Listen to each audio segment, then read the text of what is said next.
Olá, pessoal. Eu sou a professora Sandra, do Programa de Pós-Graduação em Engenharia de Produção e Sistemas, da UFPB, e a gente está aqui no último vídeo dessa série de vídeos que eu estou dando algumas dicas de como elaborar uma revisão sistemática da literatura.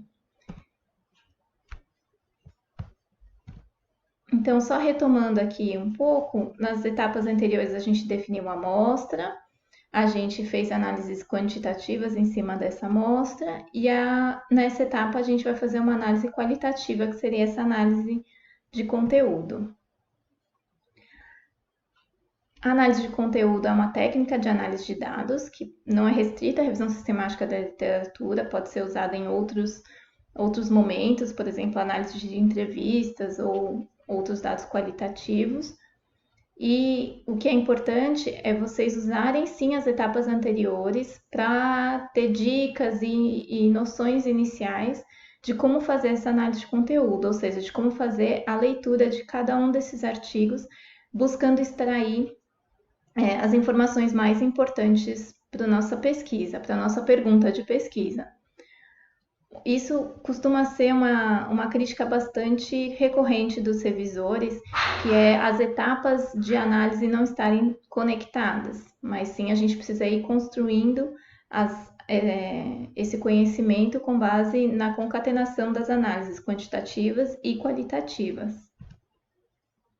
A análise de conteúdo, a gente pode usar uma abordagem indutiva ou uma abordagem dedutiva. Como assim? A indutiva, ela costuma ser usada em literaturas que ainda têm conceitos pouco estruturados, ou seja, um pouco mais fragmentada, e a partir dos dados a gente gera, por exemplo, classificações em relação a essa literatura. Então, essa literatura pode ser dividida em 4 tipos, ou 4 abordagens, ou 4 perspectivas diferentes de um mesmo conceito. Já na abordagem dedutiva, a gente usa alguma pré-classificação que já existe na literatura e analisa os dados com base nesse conhecimento prévio que já tem na literatura. Por exemplo, eu trabalho bastante na área de sustentabilidade, o conceito de triple bottom line, né, de analisar a sustentabilidade ambiental, social e econômica, já uma classificação bastante conhecida e aceita, então posso dividir todos os meus artigos, por exemplo, nessas 3 categorias, né? Falando quantas tem mais recorrência ou da interação de cada dessas 3 categorias, porque um artigo pode estar classificado em mais de uma categoria e assim por diante. Então a gente usa algum conhecimento prévio para analisar esses dados. Então, na análise de conteúdo, a gente vai, a partir dessa unidade de análise, que é a amostra que a gente está analisando e já tem um significado geral dos dados por meio das análises quantitativas, a gente quer chegar a modelos ou sistema conceitual ou mapa conceitual ou categorias dessa literatura para conseguir entender do que ela se trata. Por um método indutivo, a gente a gente vai construir essas categorias.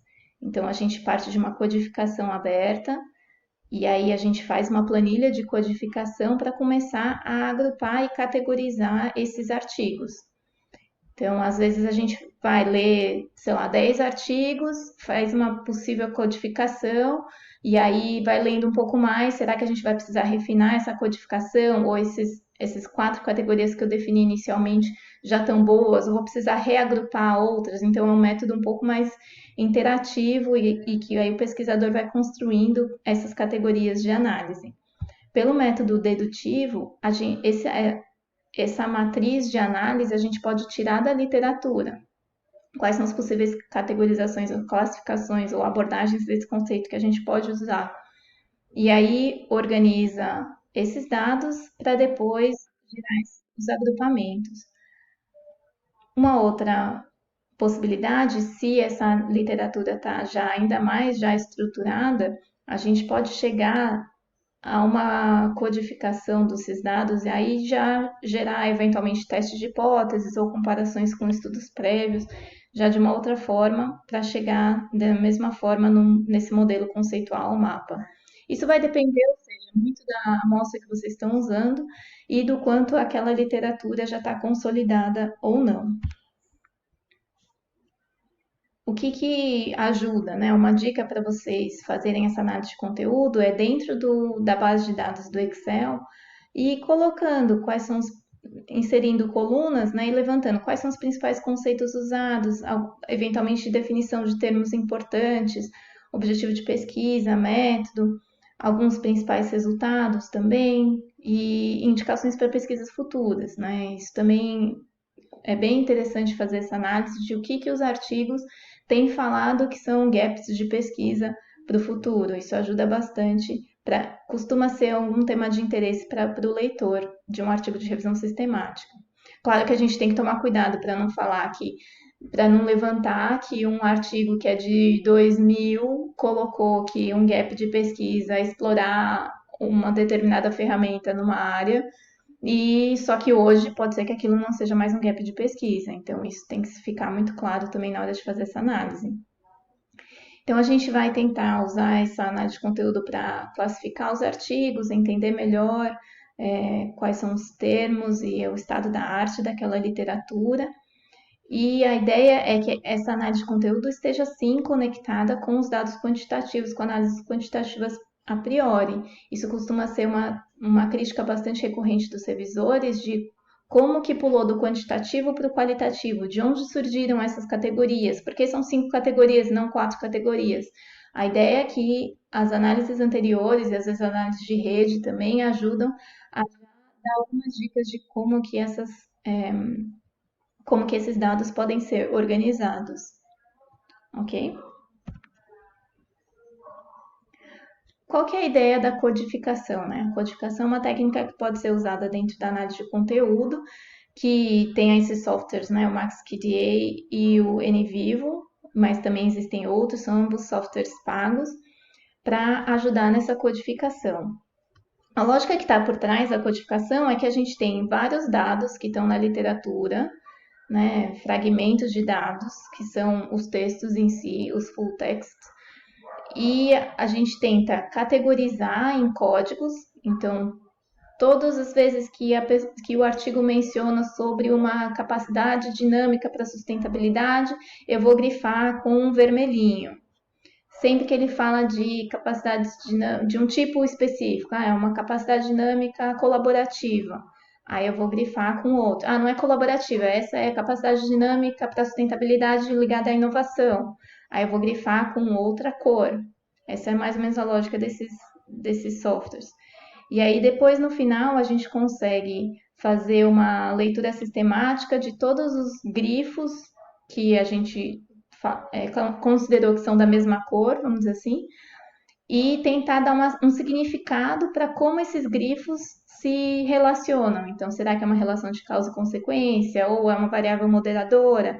E aí, quando a gente agrupa todos esses grifos em um único código, essa que seria a lógica da técnica da codificação, que a gente está considerando que estão falando da mesma coisa, todos esses statements específicos, todas essas citações diretas de cada um dos artigos.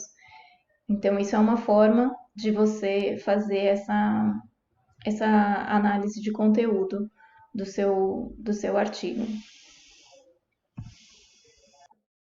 Uma possibilidade também para vocês fazerem é a análise semântica, que pode ser feita com apoio do software Tropes. Esse é um software livre.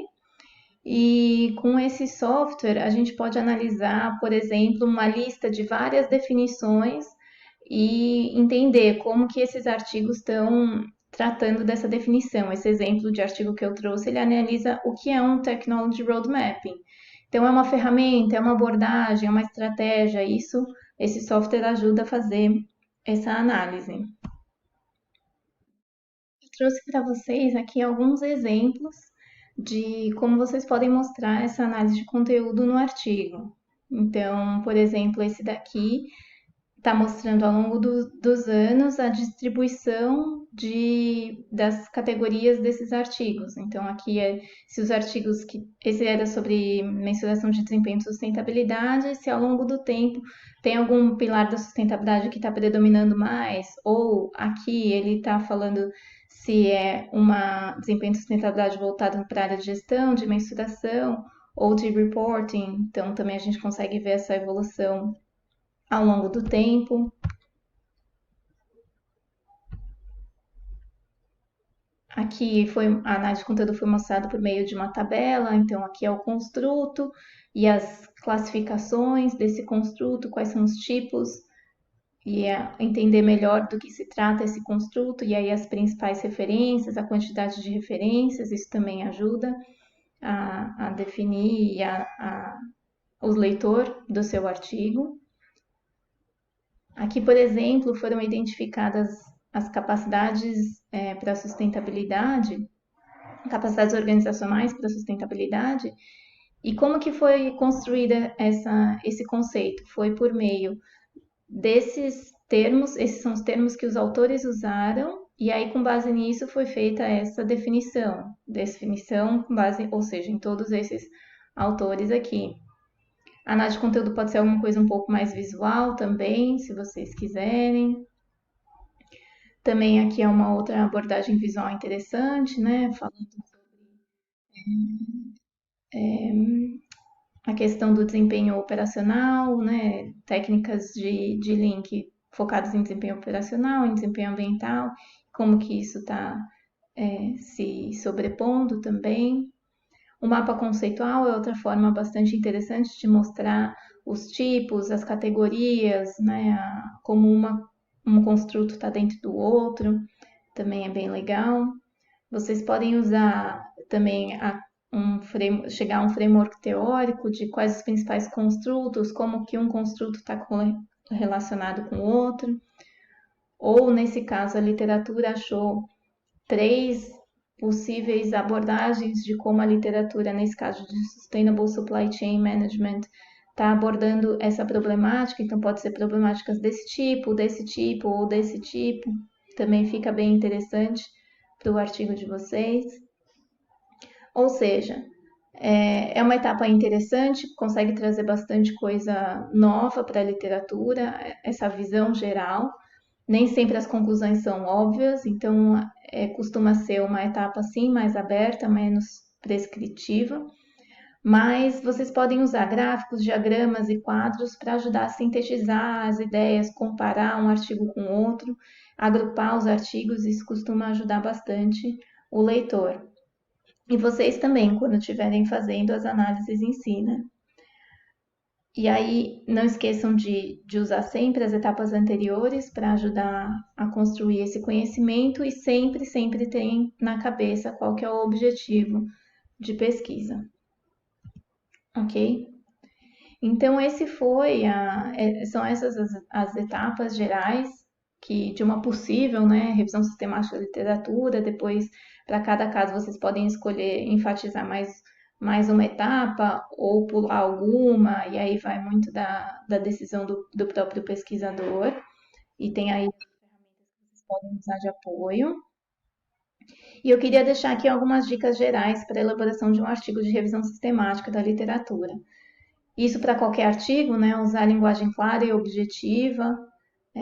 Isso é muito importante, não precisa ser uma linguagem rebuscada para dar credibilidade para o seu artigo, muito pelo contrário, quanto mais simples, mais rápido o leitor entender melhor.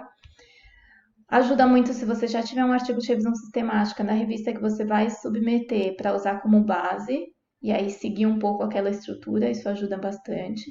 Reflitam sempre o que você quer que as pessoas usem para citar o seu artigo, e aí evidencia isso, coloca no título, coloca no resumo e coloca isso várias vezes no artigo, isso também ajuda, é bem interessante. E aí aqui tem uma sugestão de estrutura de artigo, não esqueça de fazer um título bastante atrativo, A introdução tem que ter um racional explícito para chegar a um objetivo de pesquisa, às vezes pode ou não ter essa delimitação de principais conceitos. Não esqueçam de delimitar tudo certinho do seu método de pesquisa para que seja replicável e verificável. Tem um racional bem explícito também nos resultados e discussões para chegar nas conclusões do seu artigo. Espero que vocês tenham gostado desse vídeo e boa pesquisa para todo mundo!